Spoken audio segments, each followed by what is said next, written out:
प्यारी साथ संगत जी, प्यार से कहना धन निरंकार जी। प्यारी साथ संगत जी, आशा है परवान करना एक छोटी सी साखी। प्यारी साथ संगत जी, आखिर क्यों प्रभु का सत्संग में जाना जरूरी है। प्यारी साथ संगत जी, एक बार महात्मा बुद्ध ने अपने शिष्य आनंद को नदी में से पानी लाने को कहा। पानी लाने के लिए आनंद बर्तन लेकर नदी पर गया, परंतु आबी आबी बैलगाड़ी द्वारा नदी का पानी गंदा हो गया था।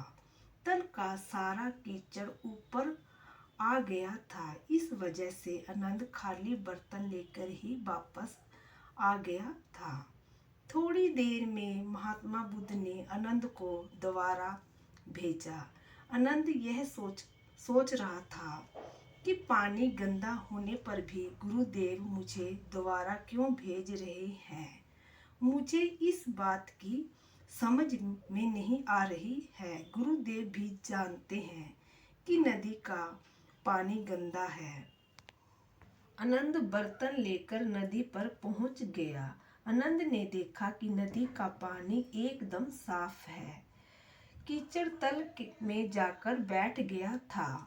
आनंद ने धीरे से पानी बर्तन में भर लिया और महात्मा बुद्ध के सामने आकर बोले, गुरुजी, कमाल हो गया, पानी तो एकदम साफ हो गया था। मुझे लगा कि आप मुझे ऐसे ही भेज रहे हैं।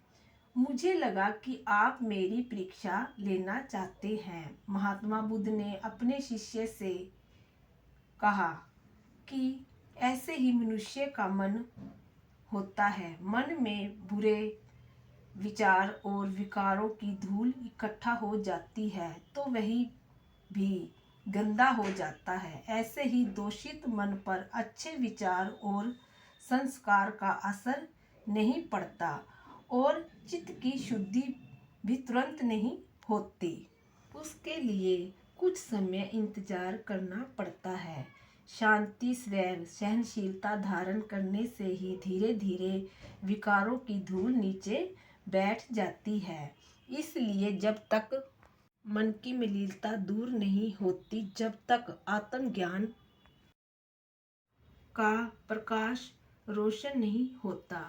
प्यारी साथ संगत जी, मन की मलिनता को दूर करने के लिए हमें प्रतिदिन सत्संग करना होता है, क्योंकि संतों के विचार से मन निर्मल हो जाता है, मन प्रसन्न हो जाता है और हमारा मन शांत हो जाता है। प्यारी साथ संगत जी, यदि हमारा मन शांत होगा तो खुद पे खुद हमारे मन में शांति होगी और सहनशीलता भी खुद पे खुद धारण हो जाएगी। यदि हम प्रभु परमात्मा का सिमरन करते रहेंगे, फिर हमें कुछ करने की ज़रूरत नहीं है। हमारे मन में अच्छे अच्छे विचार आने शुरू हो जाएंगे।